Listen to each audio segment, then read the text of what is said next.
Welcome, everybody. Happy Friday, and welcome to the Real Life Real Estate Investing Show, your guide to creating generational wealth.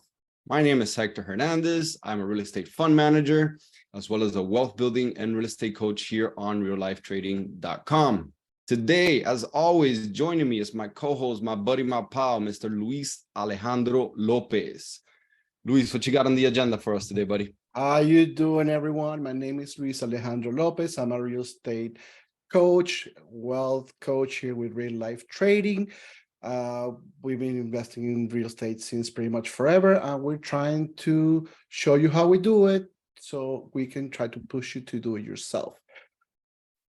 Disclaimer, we are two guys on the internet. We've done it. We think the way we do things work. However, they not might work for you. So for now, everything that we say for now, it's intended for education and entertainment. You are the one signing on the dotted line. You are the one sending a wire when you're going to buy a home. You're the one clicking the mouse so you buy an auction. Just make sure that you know the risk of the things that you're doing. And because at the end, you have nobody else to blame. It's just you. So be careful, be wise, that's it, be wise. And pay attention to what you're doing. Don't lose your money, don't lose your capital because of stupid decisions. But if you get yourself in a bind, we're always here to help. Reach out. Yes. We'll do our best to help you out. At the end of the day, that's we've been through a couple of things. Yeah. So we too have made not so great decisions and have found our way out of it. Thank God. Yeah. We're still here. We survived. The idea is to, since we went through the whole learning curve, is to basically you guys don't have to do it. Just ask questions, and you hopefully will learn from all the mistakes we made. I mean, it's been plenty of them. It's been plenty of renovations, plenty of contractors, plenty of homes. So we've pretty much seen it all at this point. Okay, so let's do this. Who are we bringing today? Ooh, look at this guy. Look at this guy in a suit. Wow. Chris Money McCoy. Thank you, guys. Thank you. I appreciate you having me on and being able to share my experiences in life, and hopefully I can help others not get in a bond. We appreciate you being here, man. We know that you have a very busy schedule, and we definitely appreciate you sharing the wealth of knowledge.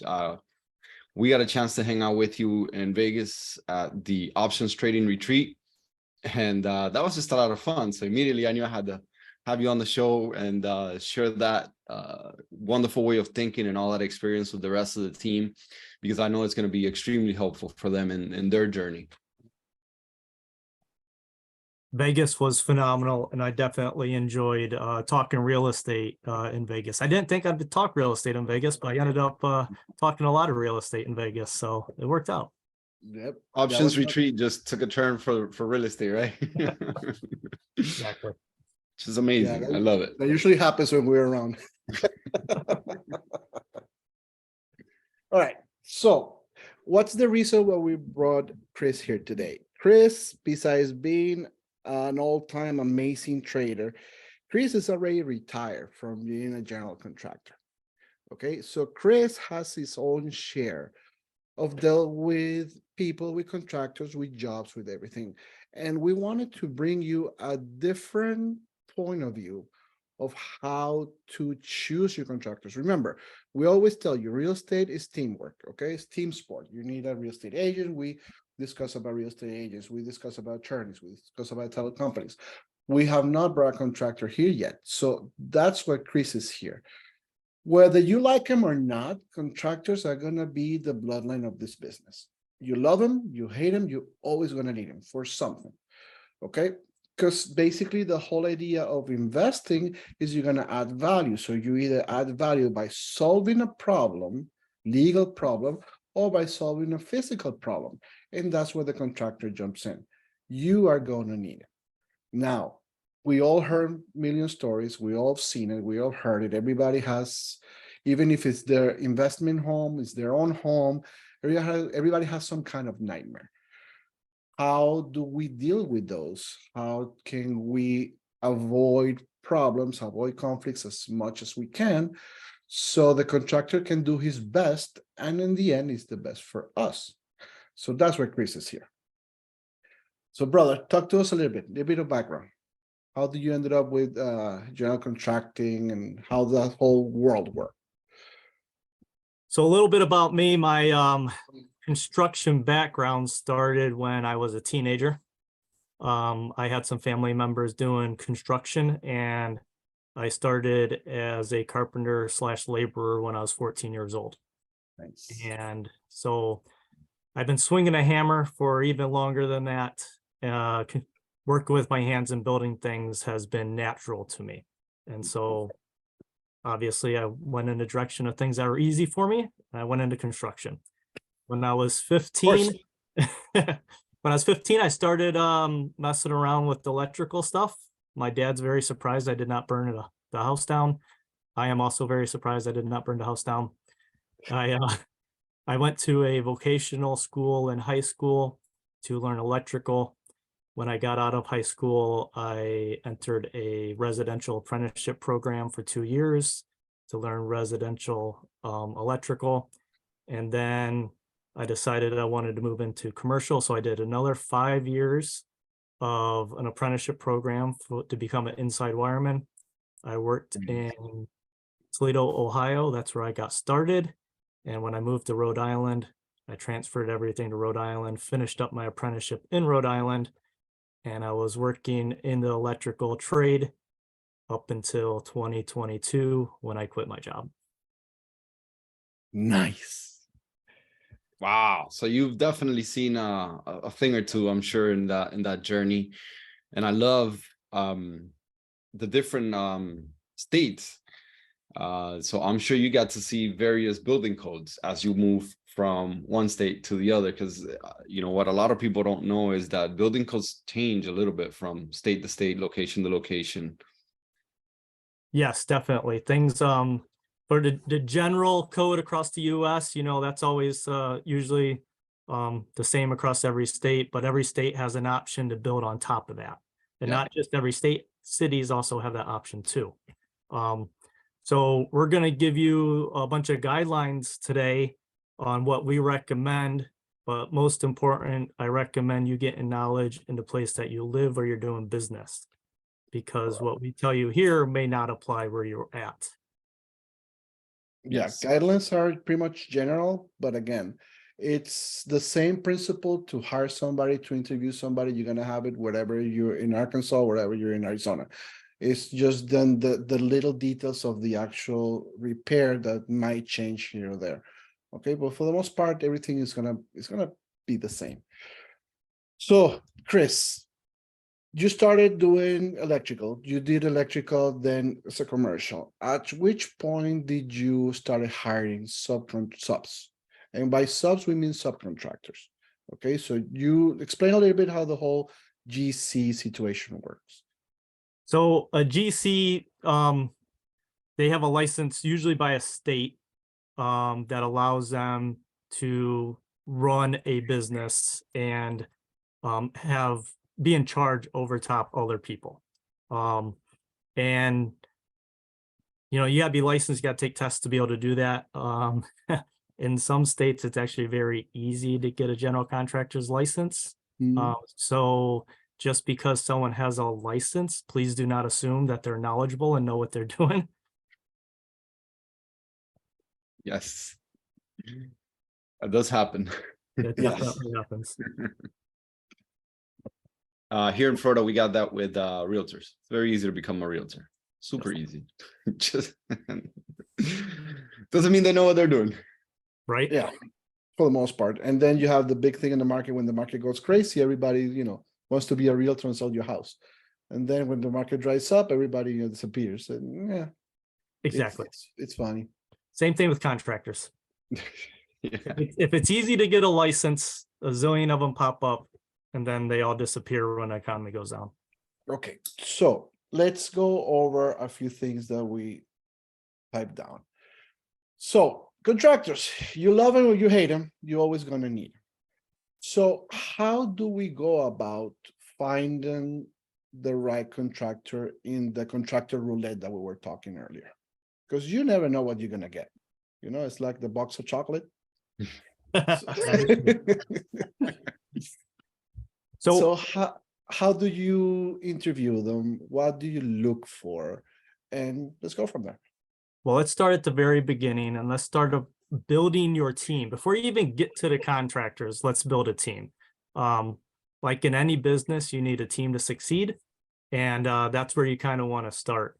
And a lot of people aren't going to like the very first recommendation, but we all have to do it in all businesses. That's find the right attorney. You need an attorney on your team, and you need one that specializes in contracts. And if you want to go even better, find an attorney that specializes in construction and contracts, because they're the ones that are going to protect you. Yes, indeed. It's just the same way that we say it is important to hire a real estate attorney and to have one on your team way ahead of time. This is yet another way that you can protect yourself and making sure that you have the right attorney that has the right experience, right? That is correct. And to move on your team, you need to be or have someone on your team that's knowledgeable in construction, because how are you going to know if something is being done right if you or anyone else on your team has no experience in construction? So you need someone on your team. If you're knowledgeable in construction, that is awesome, because then you can rely on yourself. You can get a partner. You can partner up with someone that has been in construction for many years and they can help you. Or you can actually hire someone as an independent inspector that comes through and walks through your property on whatever time frame you guys discuss, and have them give you guidance on whether work is being done properly or not. This is where you cannot rely on local inspectors to give you guidance. You need to go above and beyond to protect yourself. That's so smart. Perfect. Which type of inspectors do you recommend? Because we've always said, get yourself a regular residential inspector and tell them and tell them and tell them, and just ask a million questions. Whenever you're going to buy a house, if you know, I mean, let's say you're going to buy a project, you found a deal, you always have your due diligence period. So if you have your due diligence period, that means that you have the time to do an inspection on the house for the most part. At that point, you hire an inspector. We recommend trying to find the guy that it's the realtors call him the deal killer. Okay, the deal killer is the guy that is going to look for every nook and cranny and is going to write down every little thing. Now, you don't necessarily need to know everything that is completely wrong with the house, instead, you know, the tile number 3 from that bedroom. Okay, but it gives you first the chance to negotiate prices down the more things you show that the property is damaged, because you need to rebuild it and repair it. And second, it will show you what to look for. So that inspector, you tell them, and you can start asking a million questions. Just go room by room like they're gonna do, and you ask questions about electric, you ask questions about plumbing, and again, they're very savvy. They know that the homeowner, the future homeowner, is the one hiring them, and they're willing and open to do that, to answer every single question. Try to find the one that gives you the best report possible. It's not the one that's just going to check a few things on a piece of paper. It's the one that's going to take his time, and usually, you know, they ask you for 24 or 48 hours to print and give you a full, complete report with pictures, because that's going to be your guideline. That's going to be your base of knowing, okay, this is what's wrong. And if you keep seeing the same things over and over and over in separate projects, you will know how to get them fixed. Okay. Any other idea which inspector you will get, Chris?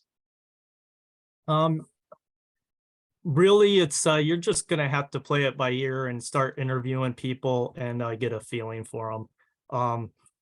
I don't really think this is a job category that's out there, so they're not going to be easy to find.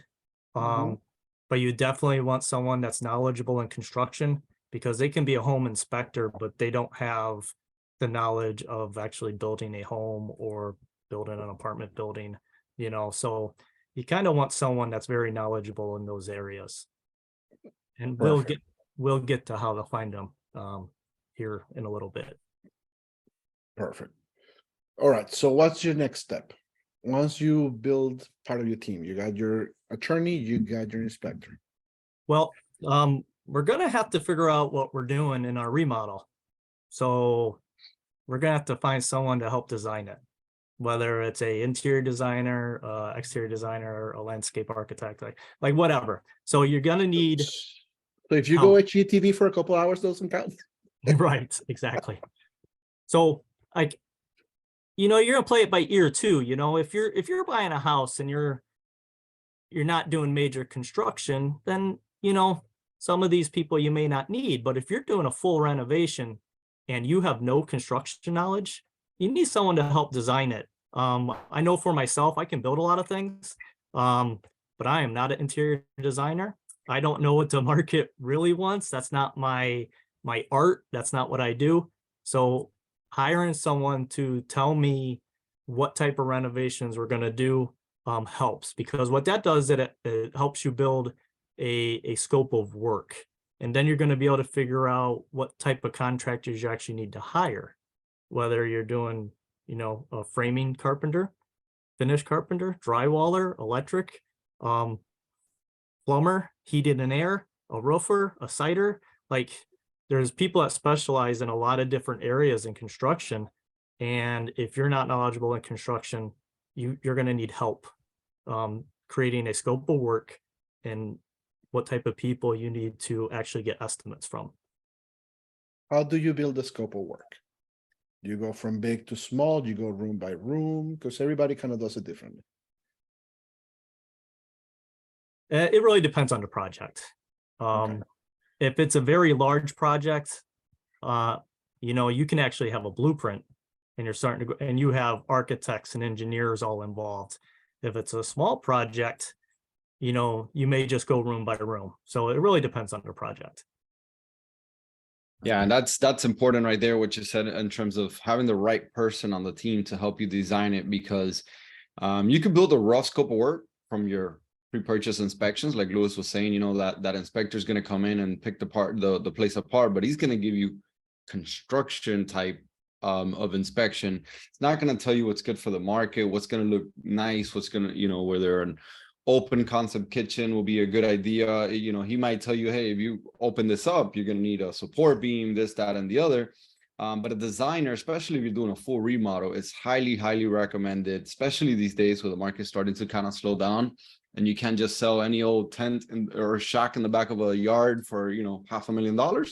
Now you actually have to put out a nice product that looks good and it's attractive to that market. So having somebody on your team that can help you with design, and sometimes realtors could kind of help out there, but it's not a bad idea to splurge a little bit, spend a little bit of money, get an actual designer to come by, give you a good eye, designer's eye.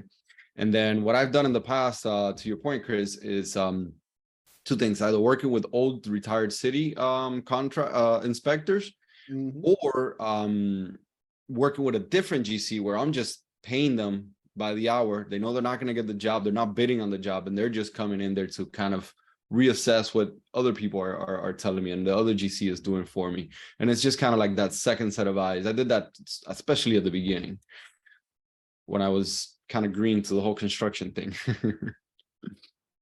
Yeah, that's always a good idea, hiring someone just for their time to come in and give you opinions. I really like that.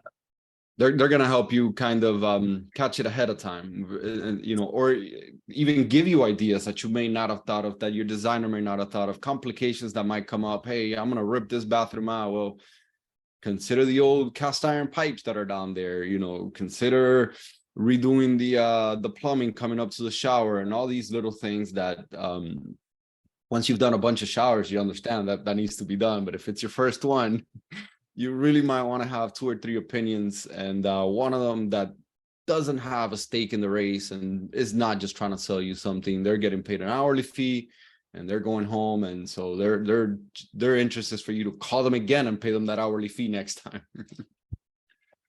Exactly.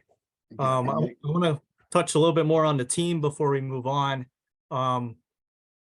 One person that you need to have on a team that is probably overlooked a lot is some type of admin to handle paperwork and documentation.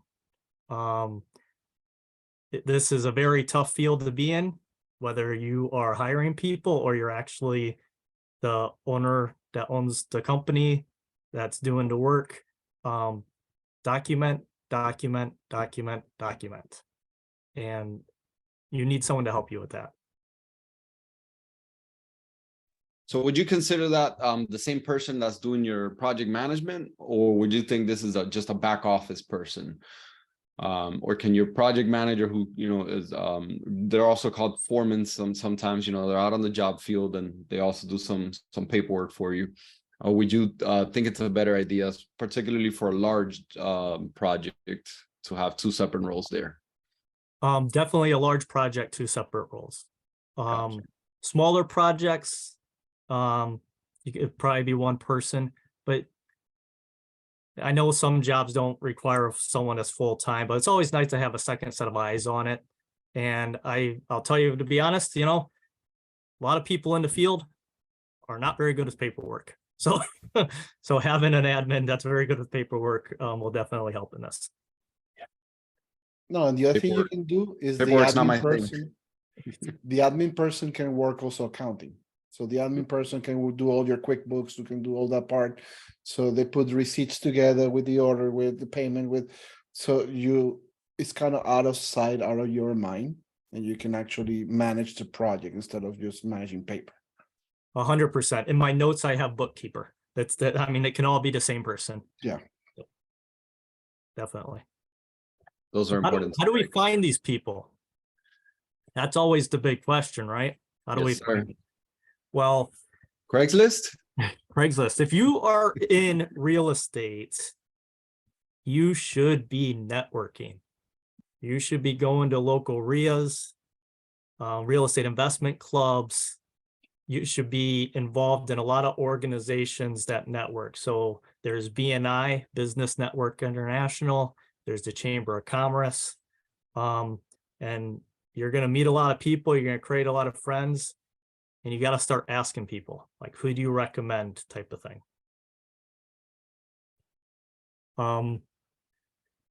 We That always usually, recommend the REIAs, your local REIA. There's one in every market. Just figure out which one is yours and go. Sometimes there's more than one in each market.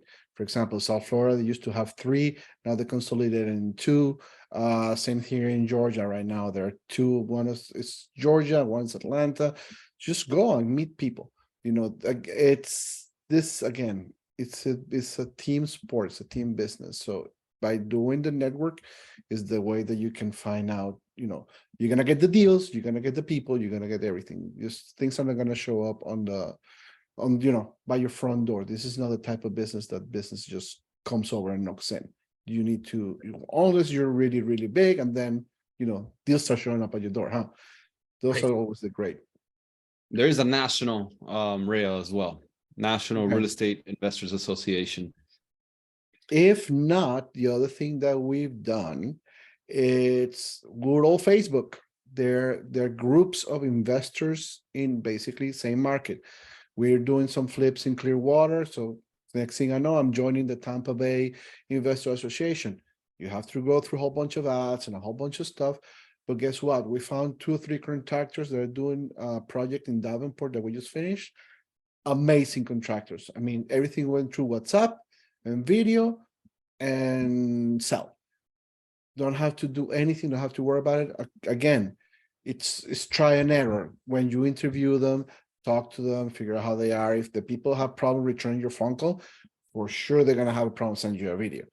So it depends also on the person. But again, I was not expecting that, and we found really great contractors through Facebook Marketplace.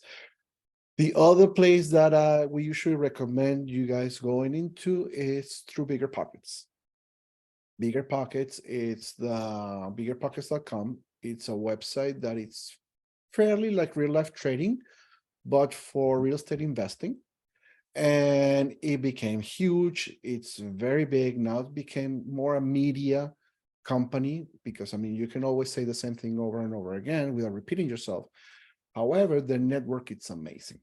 So they have everything. They have contractors, they have realtors, they have investors, they have lenders, they have all kinds of things.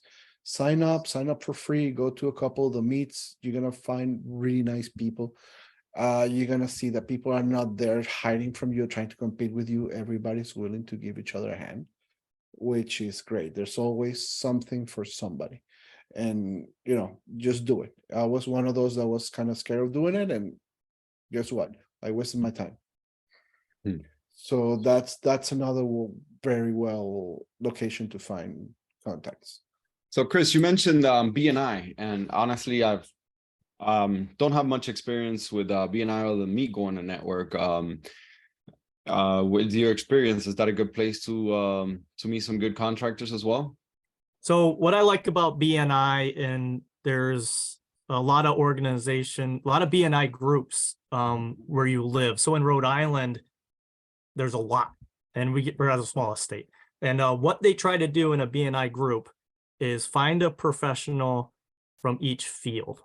So you're not going to have 10 attorneys. You're not going to have 10 contractors. You're going to have one from each field. And what they do is they work with each other and they promote each other. And what I like about that is they help, they make sure each other is holding up their end of the bargain. So if they recommend someone and then they find out that that person that's in their BNI group didn't hold up their end of the bargain, that creates a lot of problems and you can be asked to leave. So I really like that because they recommend you, and it's a quality referral. Got it. Okay. Yeah, you don't want to get booted for doing a terrible job, right? Right. So you're gonna step up and you're gonna do a little bit better. And it's kind of like that good peer pressure, right? It's like, all right, now I didn't just get this job from a random dude that stopped me in Home Depot. I was referred, so I better step up and do a good job. Okay. I like that. 100%. Yep. That's pretty cool. And you mentioned Real Estate Investors Association. You mentioned BNI, and let's run through that list again, just in case anybody didn't get a chance to take the notes. Chamber of Commerce and Ask Friends. So in some places where you live, the Chamber of Commerce is actually very active, and they hold events and networking groups and stuff like that. I know in other parts of the country, they may not be active, so this may not be the best place for you to find people. But definitely look them up. See if there is one that's active in your area that you can go to. Your community, they always like building businesses is what supports your community. So a Chamber of Commerce is usually, they try to be very active. Love it.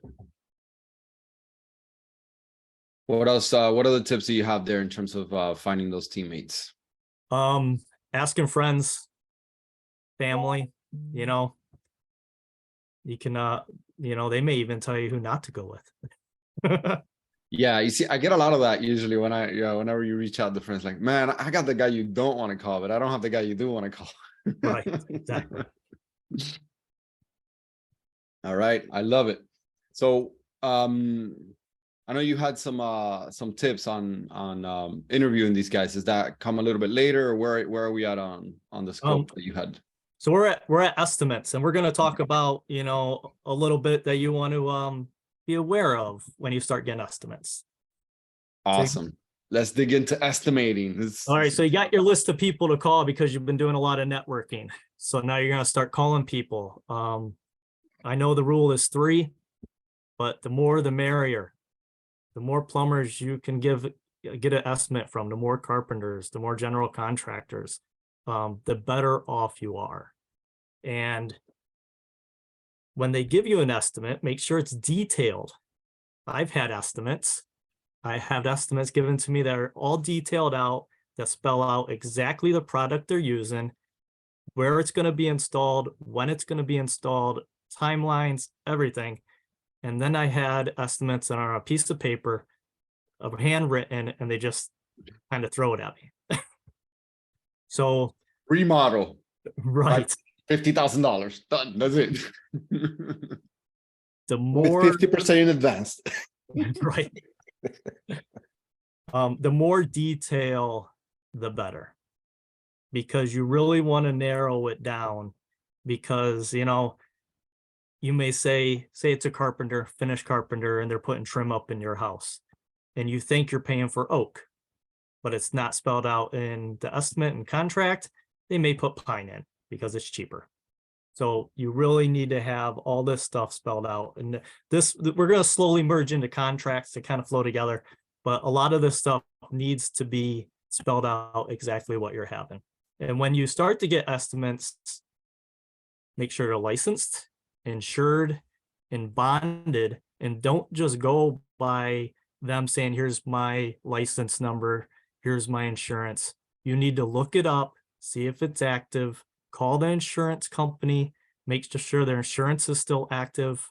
And it's always preferred if you can find a contractor that's bonded. That definitely protects you. Love it. So you hit on a really good point that not everyone that's watching might know, but in just about every state, actually in every state, these licensed contractors, there's a licensing board. So there's usually a way for you to look this up. I'm pretty sure most states are already on the internet, but if not, I'm sure you can call them. And you look up that license number, like Chris was saying, and make sure that it's active, when it became active, and you can see a whole slew of information. And in some states, you could even see complaints against that licensee. So you could kind of start to vet this person from day one. I can't tell you the times that I've heard, yeah, I'm licensed. Yeah, I'm insured. All right, let me see a copy. Hey, your name is George. This says, you know, a different name. Oh, that's my cousin. Hold on. So you're not licensed. Your cousin is licensed. Who's doing the job? Oh, and the insurance is in my friend's name. And like, hold on, you know, I mean, especially here in South Florida, man, it's incredible what you run into. Right. I don't know about many other places. Actually, in Central Florida is not that bad, honestly. We've That done a lot of sounded work. like Central Florida. That sounded like I just went through in Central Florida. Well, we actually, yeah, we did go through a little bit, but not as much as in South Florida, man. It's so much more common here. Yeah, to Lewis's point with the job that he was citing, I think you had a list of what, like 10 people. At the end, one actually wound up using his own license and insurance. So yeah, that's a really good tip. And Chris, one other thing that we usually do is we'll have them do a certificate of insurance. So, you know, going above and beyond calling the insurance company, we request a certificate of insurance with whatever company or whatever name that property is in as the named insured, as well as ourselves. So, you know, we typically are doing work under an LLC. So we want a certificate of insurance for that house or that building in the company name that owns that particular project. Is that something that's common for you as well? Yes, that's definitely highly recommended. I'm glad you brought that up. Because that's when you figure out if it's his cousin's insurance or their insurance, right? Exactly. And Go ahead. one of my last tips, why there's a zillion tips, but the last one we're going to discuss in our estimating is, you know, referrals are great, but referrals are yesterday. You really want to figure out how they're doing today. And one way to do that is ask if you can go to the job they are currently working on. And hopefully you can meet the owner of that job. And if you go there and it's clean, there's people working, and, you know, take someone who's knowledgeable in construction to walk through it, and they can say, hey, they're doing a great job. Or they can say, you don't want this person, you know? So that's really a great tip, is going on a job that they're currently on today. And if they're not willing to do that, you know, that raises a red flag. Yeah, that's such a good point. We typically like to do that as well anytime we're hiring a new person. And you'll have, if they're doing 3 jobs, they might have a homeowner that's got a privacy issue with you coming over, but right, that's not the case on every job they're on. So definitely, I love that. That's a great tip, man. And it also varies too. You know, if you're doing a full remodel, you know, their job they're currently working on is probably a full remodel. If you have a guy coming in and he's cleaning your boiler, you're not going to get to go to his previous job because he's already done 3 today. So it really depends on the job and, you know, who you're hiring and stuff. Yeah, that makes perfect sense. A little, you know, you don't need to do that much homework for something that simple, but it's the big stuff that we're talking about here, team, that you really want to dot your I's, cross your T's, and then proofread them. Exactly.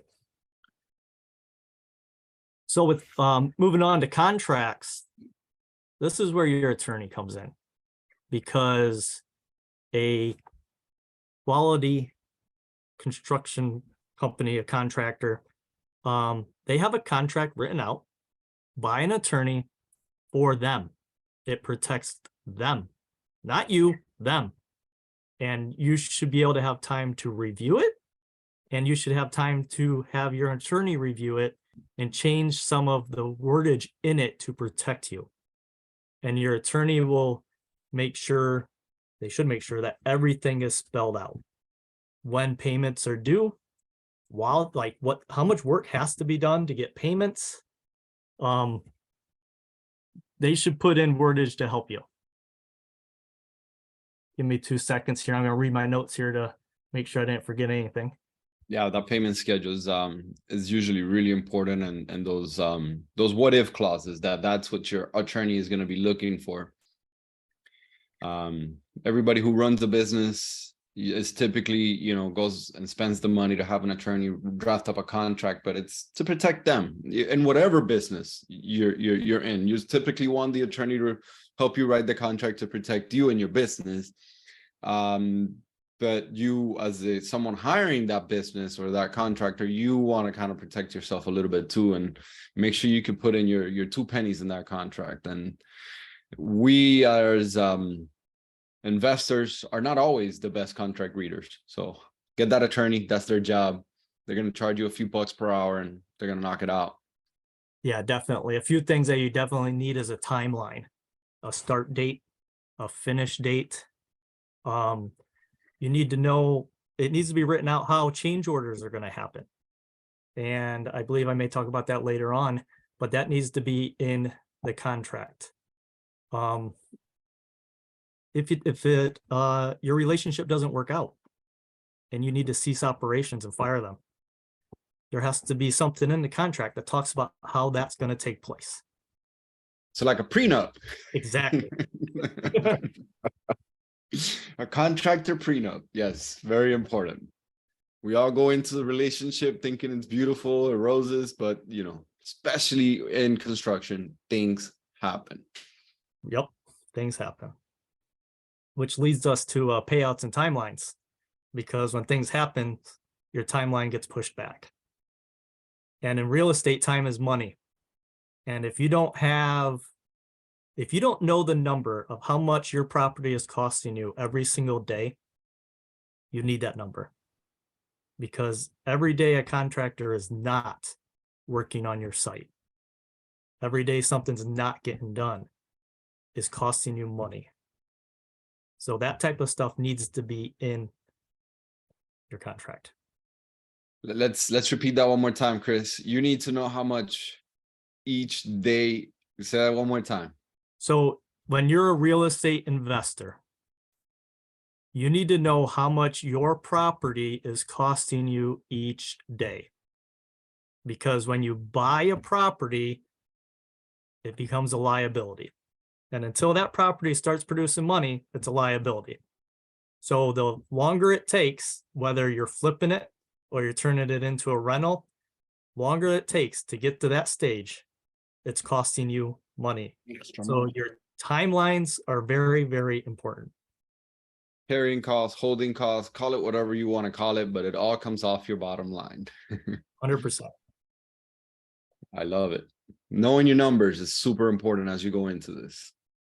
Exactly. And payouts and timelines. So now that we're talking about timelines, payouts, when do you pay them?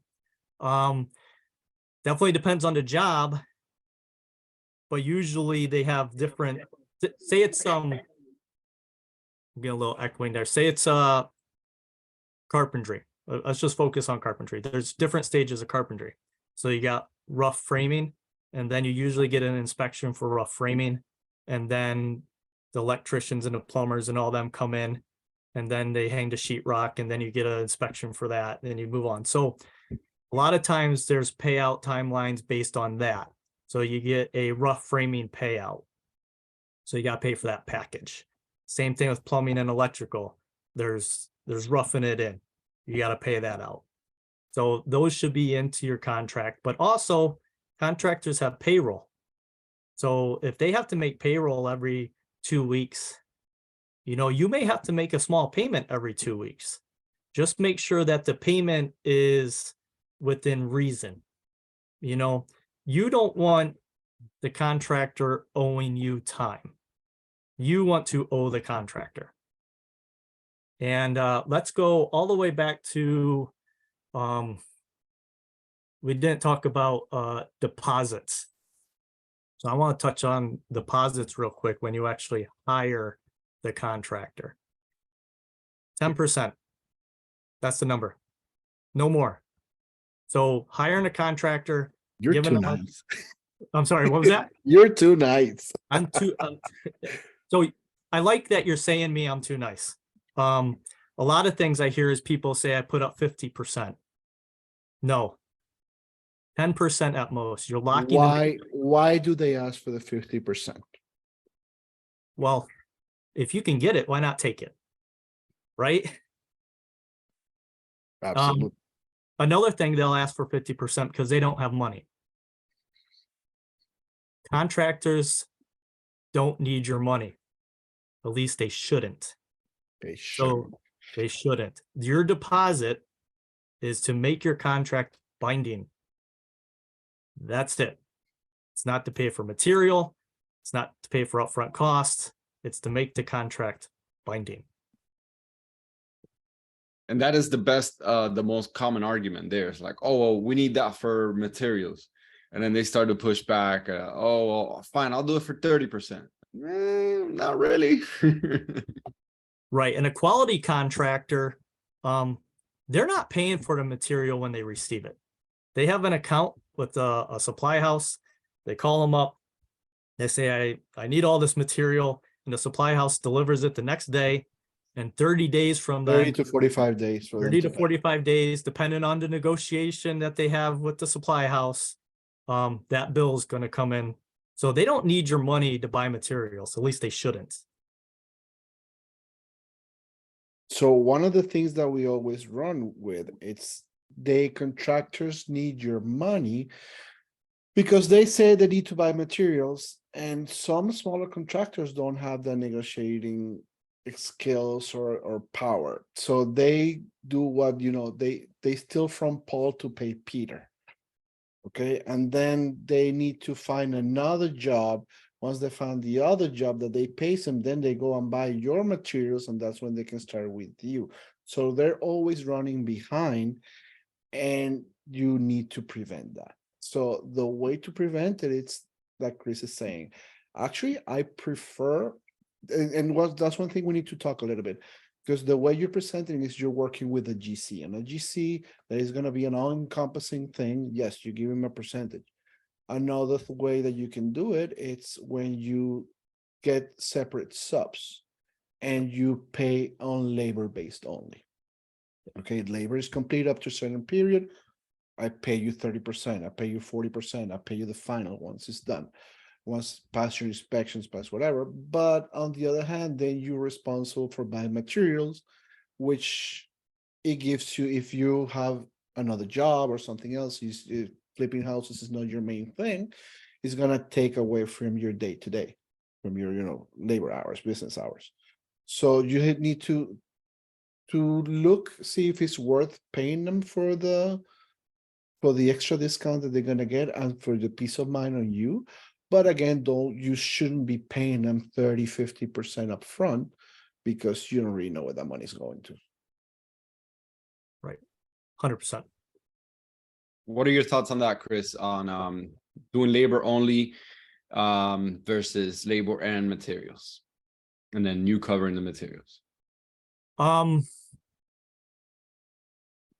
It's tough for contractors, to be honest, on my side of it, to accept that, because you don't know the exact names and stuff of the material that you're ordering if you're not in that field.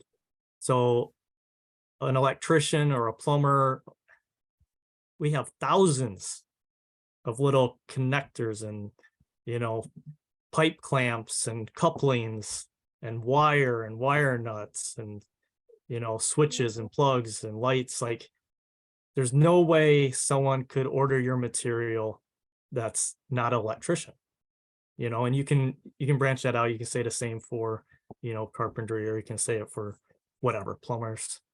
So can you do it? Yes. I've heard of it. I've seen it. It does happen. What I have found is you really slow the job down. You actually end up costing yourself more money, because then you have a contractor that shows up on the job with a bunch of workers and they try to get to work and they're like, well, we don't have this. And a lot of construction is like putting together Legos, except you can't use some random piece to fit in the center if you don't have it. Like that little $3 item could stop all production if you don't have it. Costs a couple $100 for that $3 item. Yeah. And I do, we are particularly fond of doing that for smaller jobs when we're working with the trades. If it's like a whole full blown, we're working with the GC, obviously, it does become an issue. Most GCs will push back. Most of them are gonna get discounts as well. So it is favorable to use them to buy the materials. And like you said, that time factor does make sense. Where we do recommend doing the labor only is particularly when you're working with the individual trades. They kind of know what they're gonna be doing for that day. They're on the way in. I do a ton of phone sales. They'll go to Home Depot, call me from Home Depot. So it's not costing me time, and it's not costing them time, and it's and it keeps things clean. But again, that works great for those smaller projects where we're playing project manager, or we have a project manager on the team and we're kind of playing that GC/project manager. Yeah, if you're knowledgeable in construction and you're able to do that, that's something you can definitely look at. Yeah, shave off that GC fee off the top. It's very helpful when you're flipping for a business. Yes, I definitely agree with that. So I think we're on to change orders. Change orders. What is a change order, first of all? Let's define that. Okay. It took me a while to learn that when I first got in there. Yeah. It was like, what? A change of what? Okay, a change order. You're building a kitchen and everything's picked out, and halfway through the job, you're like, Mr. Contractor, I don't like that sink anymore. I want this one to go in there. That's a change order.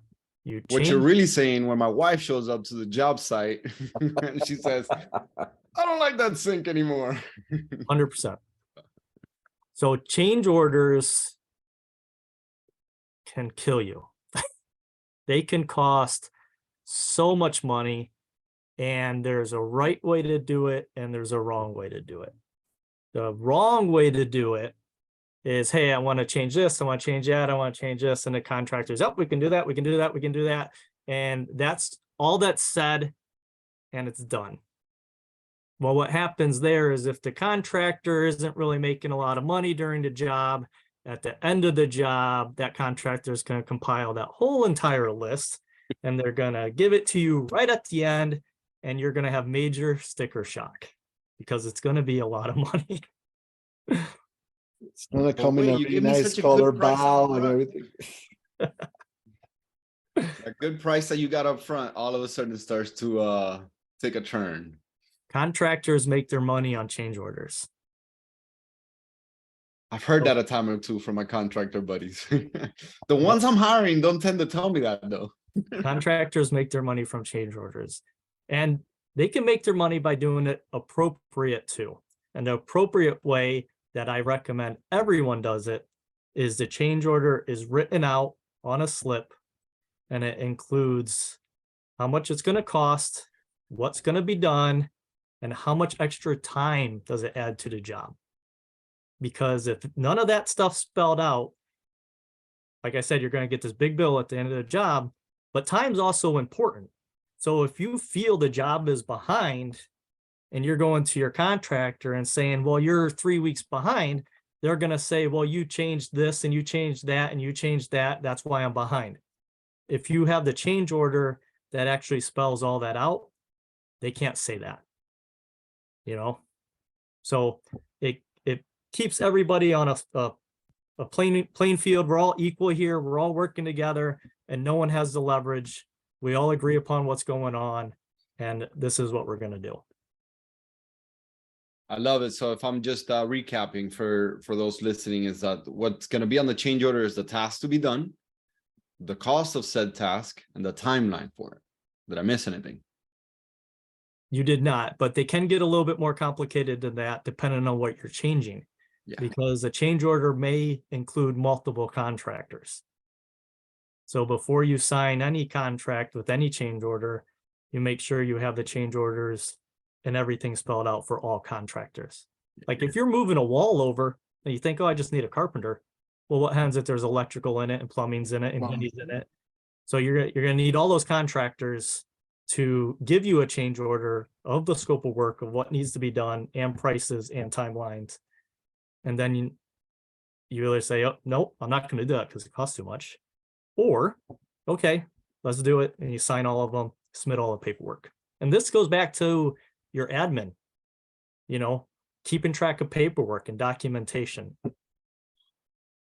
I love it. Yeah, I usually like to ask whenever creative ideas and changes come along, it's like, how does this change our scope? And how does this affect the rest of the trades? And how does it affect my timeline? Then how does it affect my budget? Exactly.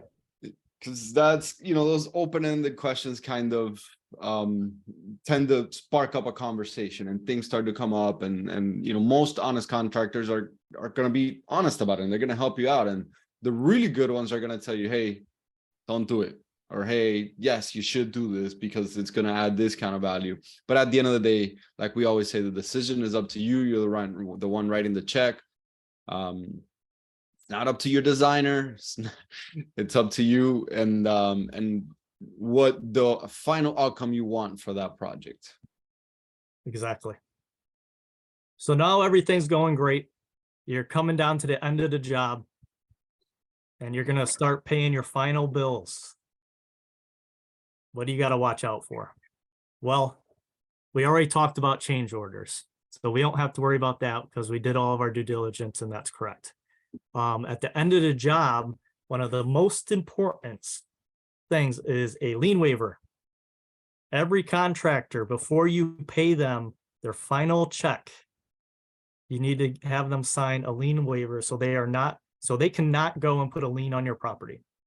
So that's one of their edges up. That's how they have you most of the time, is they can put a lien on your property. And if you go to sell that property, they're going to get paid if that lien is on your property. Mm-hmm. And you can do everything correct and pay them, not get a lien waiver, and you may have a disgruntled contractor and they can go down and they can put a lien on your property, and then you have to fight that. But if you had them sign a lien waiver, they don't have that right. At which point do you get the lien waiver? With the final payment? With the final payment. And so if you're doing a job with multiple contractors, usually in your contract, you're going to hold 10% of payments until the job is done. Because what that does is contractors have to come back for punch list items. So they're going to send someone back to fix a nick in a wall, or a plug's not working, or it's crooked, or the sink links because the plumber didn't tighten it. Things happen. And so there's always a punch list. You need contractors to come back. So you hold 10% of their payment that you owe them for all this stuff. And then when the job is done, the last 10%, you have a lien waiver signed. Now, if you're hiring a general contractor, this is something you really need to be aware of, is every subcontractor that a general contractor hired to work on your property needs to sign a lien waiver. Because you may be thinking that the general contractor is doing everything right and they're paying the subs, and that may not be true. And you may, if you have that scenario, you may actually want to hold a little bit more money back, because if they're not paying the subs, then that kind of is your responsibility. You have to pay the subs. You just touched on another type of fraud that we've seen happen, and GC is not paying the subs. Have you seen that often in the field as well? It happens everywhere, unfortunately. It does definitely happen. So that's a great point, making sure that you're getting those lien waivers on each and every single one of those trades that your GC is hiring. And this, your attorney will help with this. They should talk to you about this and inform you of things that you need to watch out for along the way. Goes back to that team, right? Teamwork Exactly. makes the dream work. 100%. And along with that lien waiver, are you also confirming that all the permits have passed inspections and that all the permits are closed with the city as well, correct? That is 100% great point. Yes, you are checking everything to make sure all your T's are crossed and your I's are dotted. And because if you don't do that, then, so back to your inspections, I'm glad you brought that up. So when you sell a property, you fill out a disclosure. And in the disclosure, it asks you if any work has been done, and if it's been done, has it been approved and inspected by the town or the city or whatever. You need to have inspections. The city needs to know what you're doing. As much as we love it or we hate it, it needs to be done.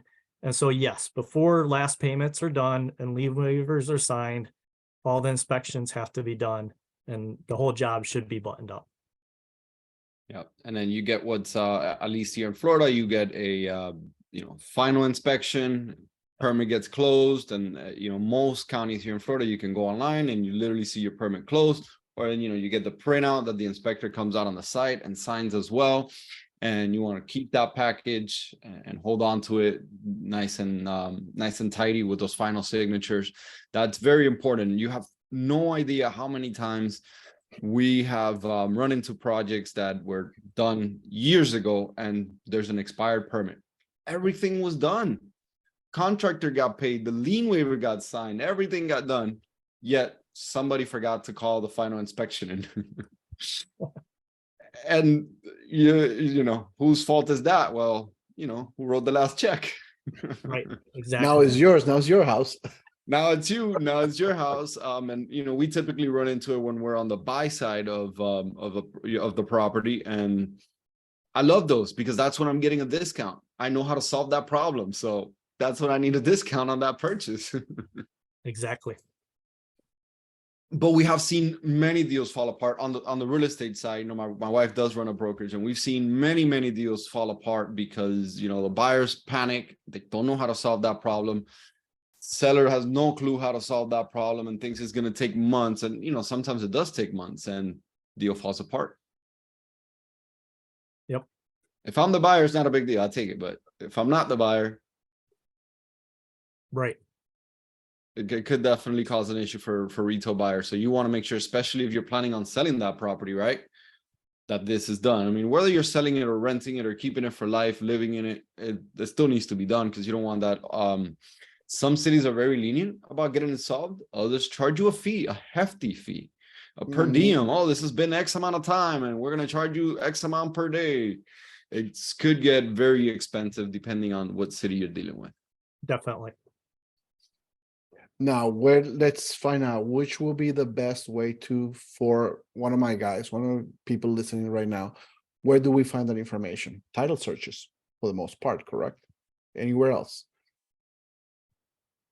You can go down to town hall. Well, you don't have to go down to town hall, but Online. you can go down to town hall. Nowadays, a lot of things are online, except my town. Welcome to Foster.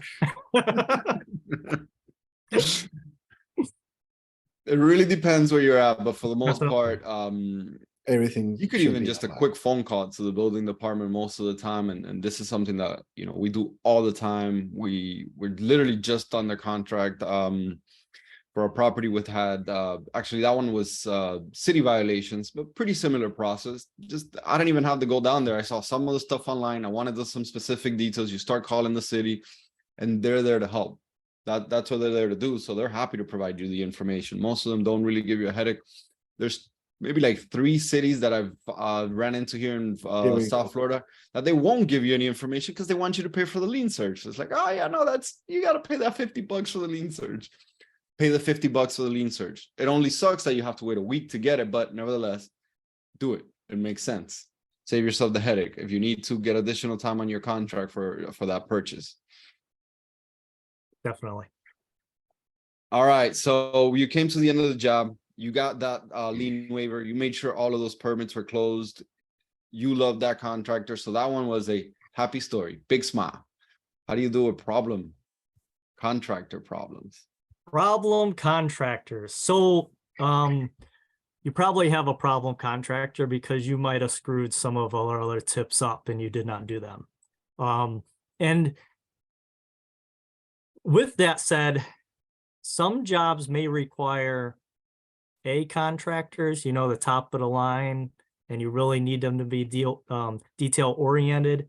And some contractors, or I mean, sorry, some jobs may need B or C contractors.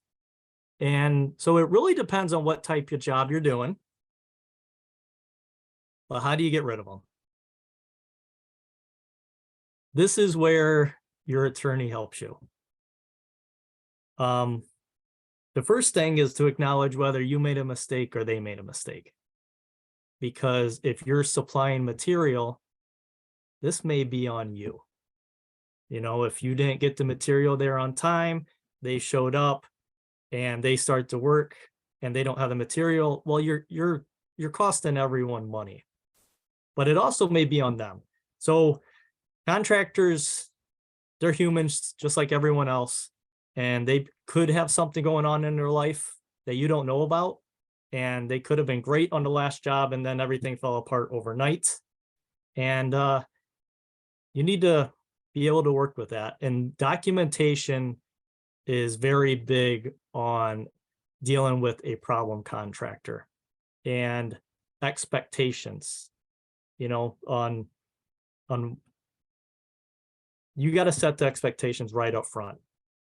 Communication, a lot of things fall apart because of the lack of communication, whether it's on a construction site or whether it's in your relationships at home. So communication is key to setting expectations. And having them call you up and say, I'm sorry, we're not going to make it today because of XYZ, that goes a lot farther than them just not showing up on the job. But how do you get rid of them? Say you're at the point you need to fire them. You need to tell them in as many ways as you possibly can. So you call them, you text them, you email them, you send them a certified letter, all the above, everything, ceased work right now, done. You need to get them out and fired. And the reason all that documentation is important, because if they don't have any paperwork that says you've told them to stop, they can go buy a bunch of stuff and say it's material for your property. And then if in the unfortunate situation, if you do happen to need to go to court, they may get paid some of that because they pulled one over on you. So document, document, document, and hire an attorney. And time is money. So you don't want to wait and say, oh, he's just having a bad day. And well, a bad day turns into a bad week, and a bad week turns into a bad month. And now your project's 6 months behind, and it's costing you a fortune. Like, you need to understand when you need to pull the plug and hire someone else to finish the job. And bonded actually comes in on this. Is in this situation, if you need to fire a contractor, being bonded helps alleviate some of the money, because you might be able to go back and help recoup some money depending on what the situation is. That's a great tip there. Yeah. Communication in every form of communication possible. Cease and desist. Correct. Yep. Well, don't change the locks yet. Just tell them first. Right. I was about to say that. Don't change the locks. Let them get their tools out. So setting expectations, you can have something done fast. You can have it done cheap. Here we go. Have it done quality, but you can't have all three. Can you have 2 out of 3? For sure. You prefer 2 out of 3. If you're getting 1 out of 3, you're doing something wrong. But so skilled tradespeople are not cheap. Running a proper construction business is not cheap. Half of the money you pay them goes to some fee the government is charging. So they're sending that money out. So you got to understand that these are very skilled people and they cost a lot of money. So setting expectations. So we're counting cheap. We're going for speed and quality. Be prepared to pay. I think it really depends on what type of job you're trying to accomplish. This know, is true. Yeah. if What is the end product, right? What's the end product? Because, the product really determines who you're hiring, what skill sets they have. If you're doing let's say an apartment building and you're rehabbing every single apartment, maybe you need a contractor that's really good at production. They need to come in and, set that sink, set the next sink, put the next sink in, put the next sink in. Someone that's really good at that. If you're rehabbing a multi-million-dollar property and you have these nice custom buildings, you need a contractor that's very detail oriented. They need to take their time because the product is very expensive. And when you finish up that house, it needs to look like a multi-million-dollar house. You don't want someone coming in and looking at the house and be like, wow, this thing's cheap, I love it. That's a really good tip. It has to match the end result that you're looking for. And it's not always, and that's one of the things that we talk about. You don't always need the absolute best GC, the absolute best contractor if you're dealing with a C property, right? But if you're dealing with an A-class, top of the line, you're, splurge for that quality. And like you said, the speed sometimes is the most important thing, or somebody that can handle production, especially if you're doing a time-sensitive project, which they tend to most be, right? Right. Because time's money. Time is money, and every day you're sitting on it, you're bleeding it. Right. So, you're also, you got to understand that you're the leader in this whole operation. So you need to hopefully have some leadership skills. And if you don't, you need to work on that. And a book I recommend is How to Win Friends and Influence People. It's an excellent book to be a leader. And the other thing you have to be is likable. And what I found being in the trade is when you're likable, when everyone likes you, they work with you. If everyone on the job site's fighting, it's going to cost you money. And accidents happen on a job site. So the electrician may drill into a plumbing pipe, or the plumber may accidentally cut electrical wire. And if they're not all friends and working together, you're going to get change orders because that's going to need to be fixed.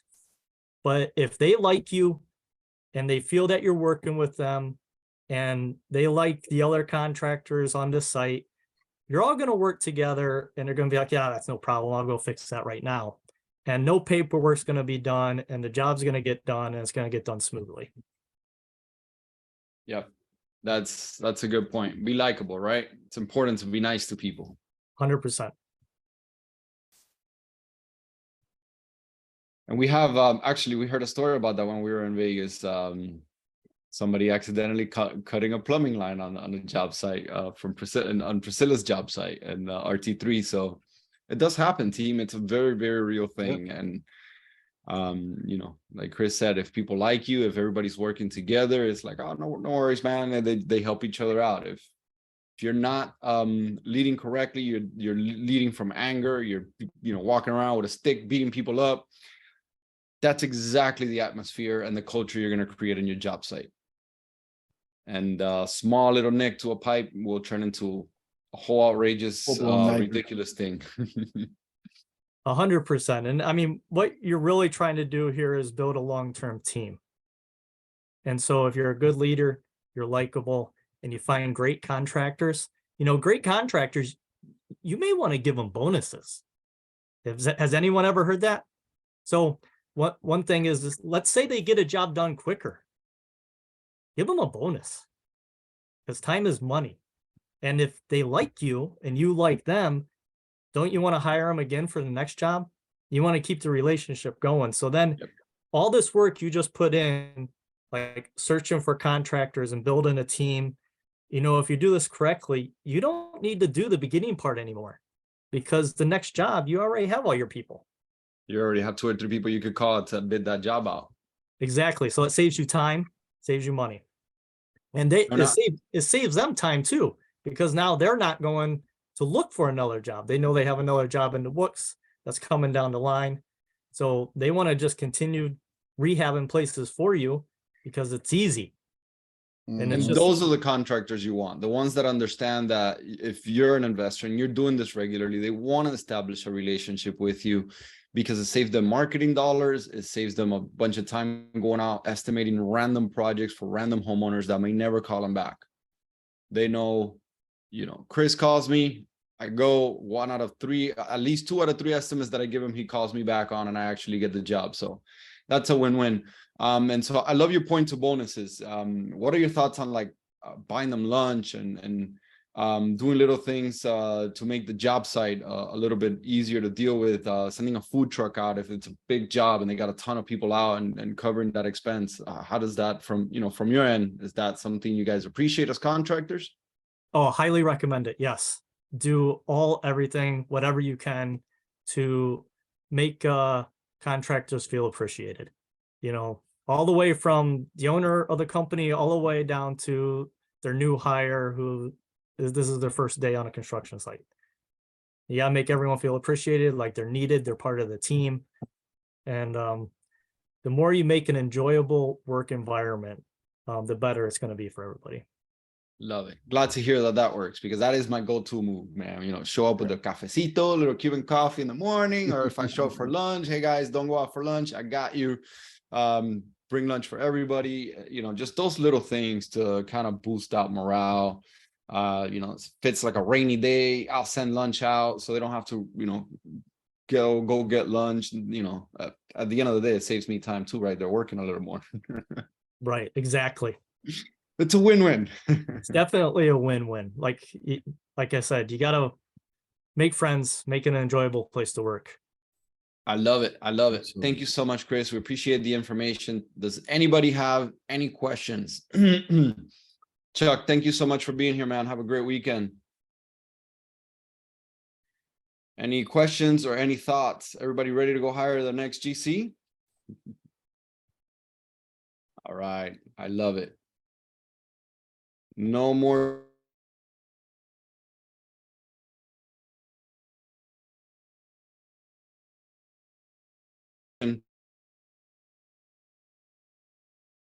Glad you enjoyed it.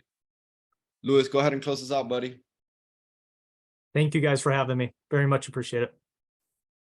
No, thank you, brother, for being here.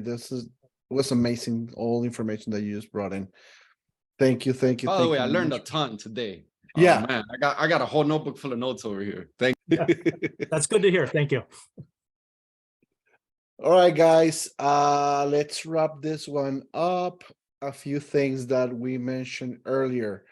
We're having the Croatia Yacht Retreat on May 7th to the 14th.